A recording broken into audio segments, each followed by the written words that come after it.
Савик Шустер жалуется в парламент на украинскую налоговую и считает это давлением на свое СМИ. Сегодня в парламентском комитете по свободе слова выслушали представителей студии. Комитет утвердил резолюцию предложить спикеру парламента организовать отчет руководителя этой службы Романа Насирова и провести комитетские слушания о незаконных решениях фискалов по отношению к независимому СМИ. В октябре 2015 года Государственная фискальная служба провела проверку в ООО «Савик Шустер Студия».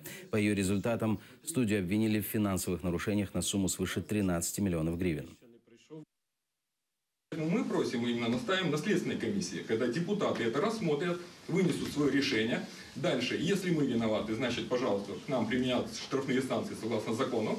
Если это заказ, пожалуйста, Насиров не может возглавлять налоговую службу, будучи орудием исполнения, грубо говоря, наказания. До цього питання Комітет з питань свободи слова та інформаційної політики вбачає за доцільне звернутися до прем'єр-міністра України з приводу ігнорування засідання комітету Насіровим, з приводу ознак його можливих порушень законодавства України та тиску на незалежний засіб масової інформації «Савик Шустер Студія».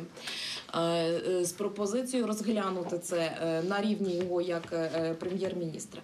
Звернутися до Парубія з пропозицією організувати звіт Насірова в парламенті і третє рішення провести комітетські слухання щодо порушень Державної фіскальної служби і їхніх там незаконних рішень щодо засобів масової інформації.